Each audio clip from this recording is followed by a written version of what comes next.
surga itu selama ini kan difahami besok kalau sudah meninggal dunia.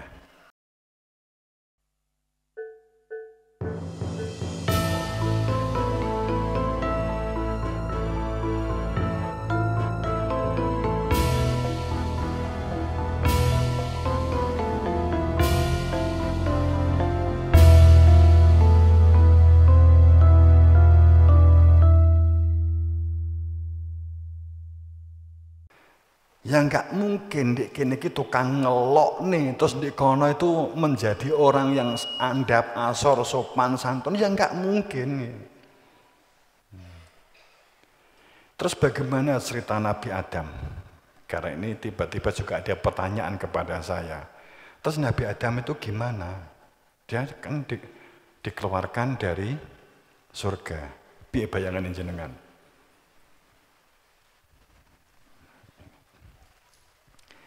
Klunya begini, klunya. Nabi Adam itu bukan manusia pertama, seharusnya itu yang harus difahami. Mindset ini dirubah.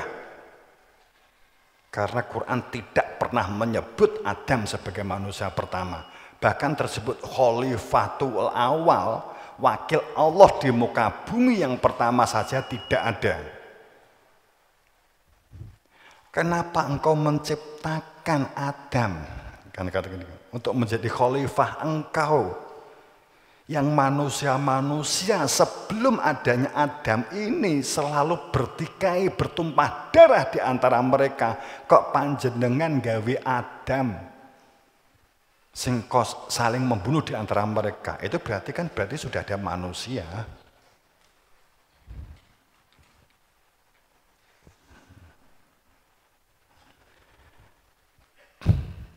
Terus cuman masalahnya penjelasannya gimana kan begitu kan. Loh, tapi kan Adam kan digawe sangka lemah. Lah gue buka ya sangka lemah. Kamu yang kamu makan dari tanah, beras kok.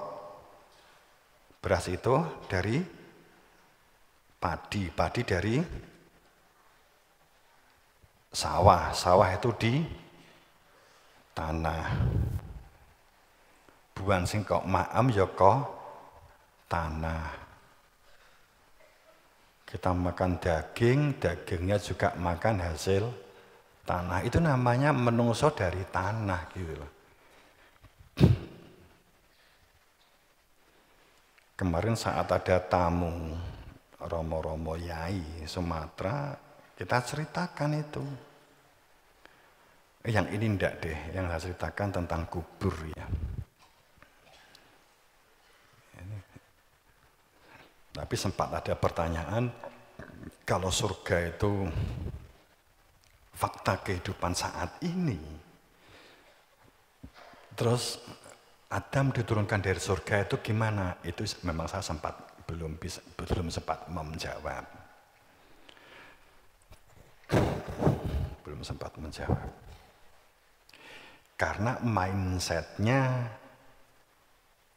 di dalam benaknya bahwa Adam itu manusia pertama dengan pikiran begini, Allah itu jalan-jalan di sawah. Mungkin gitu loh ya, Allah kesepian, terasa sunyi hidupnya, gabut. Setelah saat itu Tuhan itu gabut, akhirnya kepo. Kemudian akhirnya dia berangkat ke sawah, mencari tanah yang mungkin dapat dijadikan sesuatu. Akhirnya membuatlah adonan antara tanah, pasir, karbon, padas, air, kemudian diaduk sedemikian rupa seperti membuat bolu. Kemudian serasa sudah pas, akhirnya dibentuk. Jadilah dibuat kayak patung. Kepala, pundak, lutut, kaki, kepala, pundak, lutut kaki kan gitu. Setelah jadi kemudian nafakhtu min ruh, kemudian Allah meniupkan ruh, jadilah Adam sebagai manusia ditiupkan ruh maka dia bergerak. Jadi Allah telah saat itu seperti bayangannya seperti itu gitu loh. Nek ngomong di syariat, teman-teman syariat mohon maaf ojo nesu ya. Kemudian Tuhan belepotan gitu ya. Wis gawe malaikat ngewangi kan gak entuk. Yes, gak usah tak aku dewi kan gitu. Itu kan begitu. Kemudian jadilah disebut sebagai Adam. Akhirnya Allah punya teman Adam. Tapi karena posisinya beda di Lauh Mahfuz Tuhan itu di aras sendiri, itu hanya ngawasi terus Adam sendirian di surga itu sendiri begitu. Yang jenuh itu Adam. Jadi Nabi Adam itu jenuh, telah berhari-hari, berminggu-minggu, berbulan-bulan, bertahun-tahun tidak punya teman, akhirnya dia matur kepada Tuhannya. Ada apa Adam? Saya sunyi, sendirian, sepi Tuhan. Terus maksudmu, saya mohon buatkan teman bagi saya. Karena taat, Adam kemudian ya sing piye ya nderek akhirnya. Oke. Akhirnya dibuat. Tapi ini kita nggak seperti membuat kamu, gak penak reget. Ngosok, aku ki pangeranmu bukan kleposan di sawah. Akhirnya Adam nyedek, kemudian diceklek nih belikat yang kiri, krek gitu. Terus kemudian bim jadi Hawa. Jadi ternyata perempuan, wajahnya wajah perempuan, gitu. Makanya karena dipotong diambilkan dari belikat kiri, maka wong wedok kuwi gampang ceklek.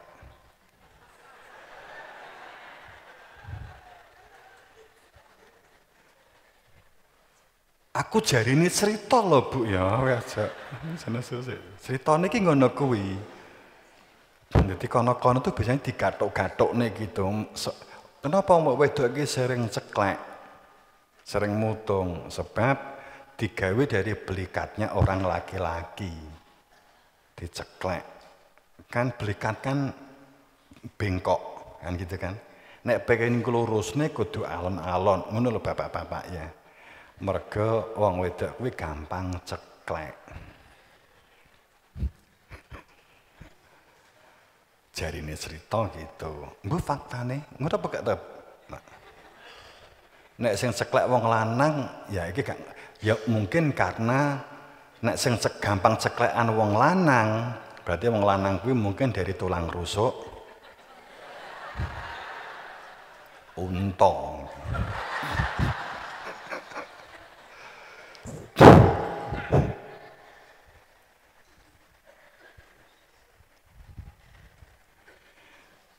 Akhirnya muncullah Hawa, kemudian berdua di surga.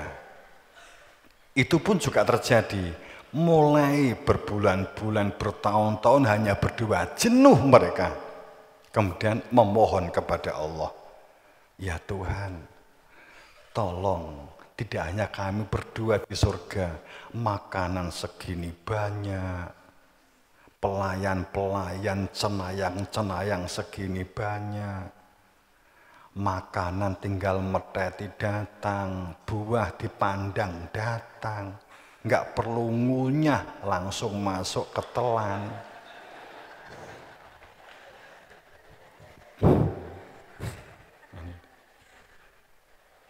Terus maksudmu buatkan kami teman-teman lagi. Tuhan mulai mulai apa jenenge? Aku istilah gabut ya apa liyane di sini. Ya apa iki? Nah, kemudian toh, saya itu Tuhanmu. Lah kok sekarang kamu jadikan saya sebagai buruhmu? Kowe ben butuh menungso kok pamit aku, njaluk ndek aku. Terus kemudian saya yang harus membuat pabrik itu gimana itu? Nggih pangapunten niki sepi, hanya berdua niki sepi. Ya wes.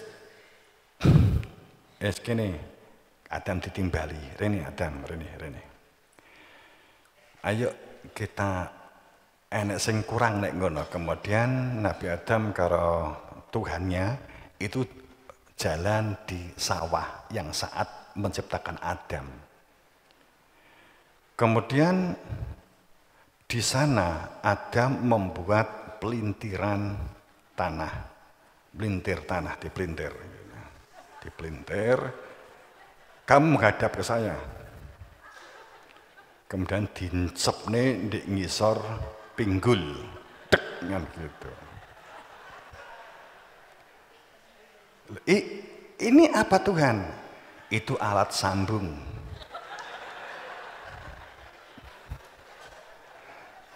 Dikasih alat sambung. Setelah jalan ternyata nggak enak karena terus kaku.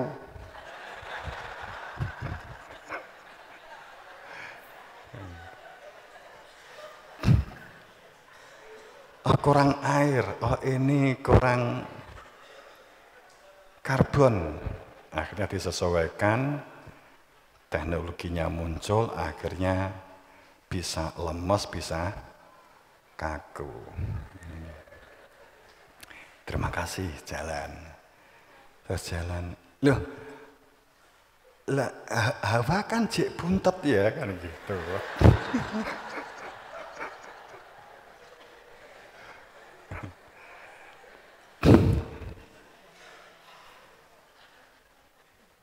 Akhirnya Siti Hawa juga dibuatkan alat sambungnya.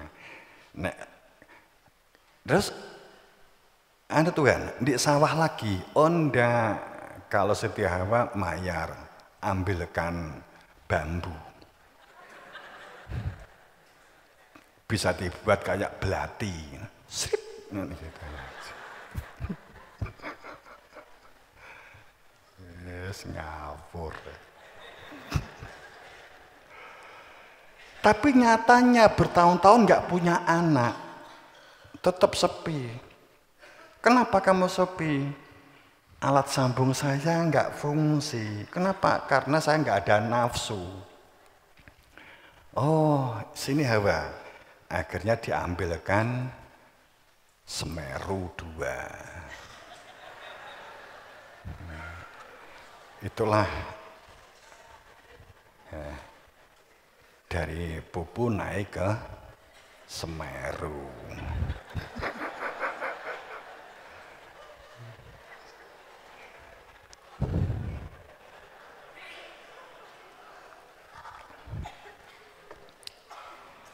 Is gak apa-apa kalau Romo rodok mambu purno ya.